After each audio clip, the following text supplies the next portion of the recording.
Ouais, moi j'aime trop les documentaires, tu vois, sur Arte. Je mets YouTube, je regarde des documentaires sur le passé. J'aime bien regarder ce qu'ils ont fait les dictateurs. Comme Mobutu? Mobutu. L'Allemand. L'Allemand. L'équipe, j'espère que vous allez bien aujourd'hui. Nouveau 5, au programme du jour évidemment un retour sur la victoire de l'équipe de France en terre italienne avec un bilan de l'année 2024 de la sélection tricolore, l'annonce de Ronaldo après la qualification du Portugal en quart de finale de Ligue des Nations, les mots de John Textor suite à la décision de la DNCG de rétrograder l'OL en Ligue 2 à titre conservatoire en fin de saison, une transition vers les informations autour du mercato parisien avant de conclure en images par la compile de buts traditionnelle. Plus de détails comme d'habitude dans le reste de cette vidéo les amis. Avant d'entrer dans le vif du sujet, vous savez ce que je vais dire, je compte sur vous pour lâcher votre plus beau like, référencement oblige, merci à tous ceux qui le feront. J'invite toujours ceux qui ne l'ont pas encore fait à télécharger gratuitement l'application SofaScore pour ne rien manquer de la reprise du foot de club. Score en direct, classement, statistiques et j'en passe. Le lien est dispo en description.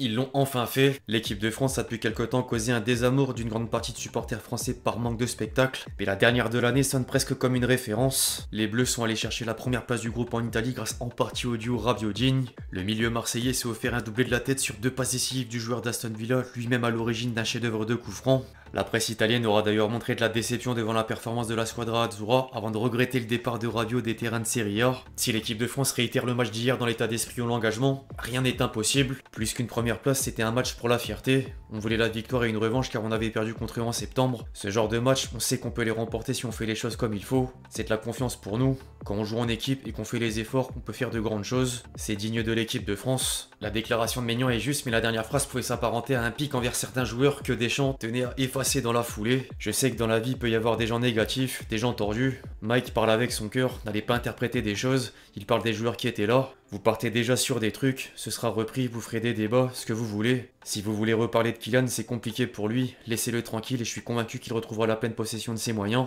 En parlant de Mbappé, le kick c'était comme nous derrière son écran. Le capitaine des Bleus a envoyé de la force à ses coéquipiers de la sélection tricolore au coup d'envoi dans une story Insta. Konaté lui a d'ailleurs rendu l'appareil face à la période difficile qu'il traverse depuis plusieurs semaines. La situation de Kylian me touche à titre personnel car au-delà du footballeur, c'est un ami à moi, c'est une personne que j'affectionne énormément. S'il a des problèmes psychologiques ou personnels dans sa vie, nous serons toujours là pour l'aider. Mais on sait aussi les qualités qu'il a en tant que footballeur. Il est formidable, c'est l'un des meilleurs joueurs du monde. Chaque joueur dans sa carrière a un petit creux, je m'inquiète vraiment pas pour lui et quand il va revenir, j'ai hâte qu'il revienne à son meilleur niveau. L'équipe de France finit donc 2024 sur une note plus que positive après une année remplie d'événements. Les Bleus ont rejoint le dernier carré de l'Euro 2024 avant d'arracher la première place du groupe en Ligue des Nations pour 16 matchs, 8 victoires, 5 matchs nuls et 3 défaites. En parallèle, Mbappé a marqué en dehors du terrain par une succession de polémiques et 2 piliers sous Deschamps, Giroud, Griezmann ont pris leur retraite internationale. La dernière victorieuse permettait au passage à Dédé de défendre le bilan de l'équipe de France face aux critiques. Ça a été une année compliquée mais je vais très bien. Je suis au cœur de ce qui se passe dans le vestiaire avec mon calme et ma sérénité. Après, quand ça va moins bien, je sais très bien l'exigence. Alors c'est la faute de mes joueurs depuis 10 ans, peut-être un peu de la mienne aussi. On est là-haut, on veut y rester. Vous avez vu ce qu'a fait l'Argentine et le Brésil, on peut pas gagner à chaque fois. Il a quand même ajouté une touche d'humour pour sortir du discours classique. Le chat est quelqu'un que je connais bien, enfin surtout sa compagne apparemment.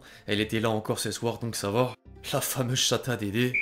En dehors de l'équipe de France, d'autres résultats valaient le détour. L'Angleterre a infligé une manita aux voisins irlandais et Lee Carsley est mis à l'honneur par les tabloïds anglais avant de donner le flambeau à Thomas Tuchel. En parallèle, le Portugal s'est baladé devant la Pologne grâce en partie à Ronaldo, buteur à 2 reprises avec la manière. La star portugaise est même devenue le joueur le plus âgé à inscrire un doublé en sélection nationale à 39 ans et 9 mois. Il est toujours au centre de l'attention sur le terrain comme en dehors. Le quintuple Ballon d'Or a annoncé casser internet par rapport à l'invité de son prochain podcast sur YouTube dont personne n'a l'identité. Les pronos sont déjà lancés sur les réseaux sociaux et plusieurs noms ressortent entre MrBeast, Speed ou encore Messi. Les deux extraterrestres d'une décennie en face à face pour parler ensemble serait peut-être le truc le plus fou qu'on puisse voir.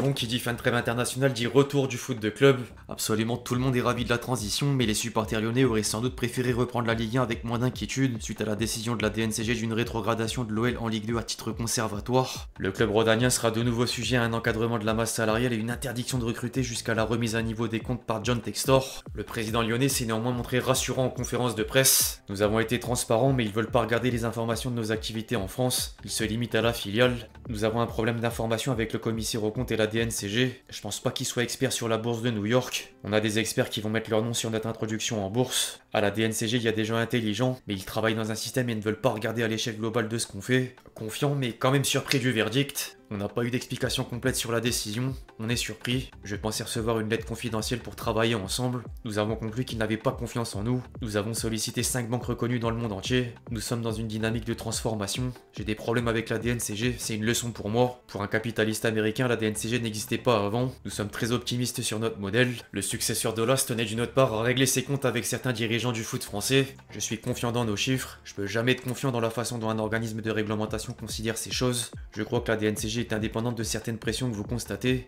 mais nous avons beaucoup d'ennemis au conseil d'administration, dans la ligue, un grand club du Qatar. Coïncidence, le PSG aurait indirectement des liens avec la DNCG. Romain Molina assure que la fille du président de l'organisme a récupéré un poste au sein du club de la capitale. Conflit d'intérêts, foot français, longue histoire d'amour, comme en politique. Textor a ensuite envoyé une balle perdue à Vincent Labrune. Avec tout le respect que j'ai pour la DNCG, on n'a pas besoin d'aide financière pour maintenir l'OL. Aujourd'hui, on gagne plus d'argent grâce à la Ligue Europa que la Ligue 1. C'est quelque chose que notre président de la Ligue pourrait améliorer. En dehors des outrances, sinon, fallait quand même apporter des solutions pour sortir de la crise. L'OL n'est pas un club en péril. Nous allons enregistrer de la trésorerie avec la vente de Crystal Palace. On peut aussi payer des détailleurs. Dans d'autres filiales d'Eagle Football Group, nous avons des ventes d'actifs et de joueurs. Nous pensons que notre plan va fonctionner. En tant qu'organisation globale, on a beaucoup d'outils pour relever la situation. En parlant de vente des actifs, tout l'effectif lyonnais est désormais sur le marché des transferts, à commencer par Ryan Cherki. On a perdu 15 millions d'euros de vente, mais avec un accord à plus long terme. Il a une plus grande valeur que cet été, il devrait rester en janvier, mais ce sera son choix. Comme toujours dans le football, on a 29 joueurs en équipe première, idéalement faudrait 23 ou 24 joueurs, il y a 6 joueurs de trop. Certains sont pas partis et nous voulions recruter pour être plus forts en championnat. Pierre Sage doit décider quel joueur il met sur le terrain, on a trop de joueurs. Plusieurs cadres européens sont d'ailleurs toujours intéressés par le vice-champion olympique. Les tabloïds anglais ont révélé que Liverpool le voit comme un remplaçant potentiel de Mo Salah. D'autres écuries européennes gardent un œil sur le dossier, dont Dortmund et le PSG, qui pourraient revenir à la charge en janvier par l'intermédiaire de Luis Campos, pour reprendre les mots d'un article de l'équipe. Luis Campos est lui-même concerné par des rumeurs depuis le week-end dernier. Arsenal cherche un directeur sportif et plusieurs sources anglaises indiquent que le conseiller sportif parisien est dans le viseur du propriétaire des Gunners, malgré les derniers bruits de couloir d'une prolongation à Paris. La situation personnelle de Luis Campos n'empêche cependant pas le PSG d'avancer sur le mercato hivernal. La presse italienne rapporte que Skriniar a donné le feu vert à la Juventus, et le club de la capitale essaye en retour de négocier une arrivée de Fagioli. Au rayon des arrivées, les dirigeants parisiens aimeraient toujours mettre la main sur Thomas Araouro, mais la clause libératoire de 100 millions d'euros pose encore problème. En parallèle, Dembélé a fait une annonce de taille dans l'émission The Bridge de Tchouaméni sur YouTube. Je veux prendre ma retraite à 34 ans, ensuite je veux me lancer dans l'immobilier, investir en Afrique, en France. Pour le rappel, Dembouz a 27 ans, plus que 7 ans donc avant de raccrocher les crampons. Au passage, autre information extérieure au PSG, et concernant un autre attaquant de classe mondiale. Plusieurs médias anglais avancent que Manchester City est de plus en plus confiant quant à une prolongation d'Haaland. Les dirigeants du club mancunien pensent que le Cyborg va accepter de signer un nouveau contrat qui ferait de lui le joueur le mieux payé de l'histoire de la Premier League, avec un salaire d'environ 600 000 euros par semaine. Affaire à suivre. Enfin, pour finir, les trêves internationales sont souvent barbantes, mais quelques exploits viennent un peu sauver les meubles, la compile de buts.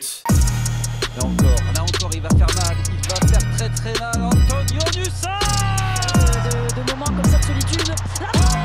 On trouve Gibbs White en retrait, Curtis Jones. Mais pour le Parisien, Vitinha qui va l'impliquer, il va l'ouvrir à Cristiano.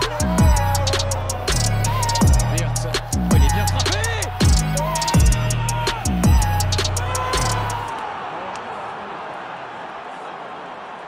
Bref, l'équipe c'est tout pour le 5 du jour, j'espère vraiment qu'il vous a plu, je compte sur vous si c'est le cas pour lâcher votre meilleur j'aime. Comme d'habitude, n'hésitez pas à réagir dans les commentaires sur tous les sujets qu'on a pu traiter aujourd'hui, puis d'ici là on se retrouve très vite sur la chaîne pour de nouvelles vidéos, c'était Lexchi. Ciao ciao.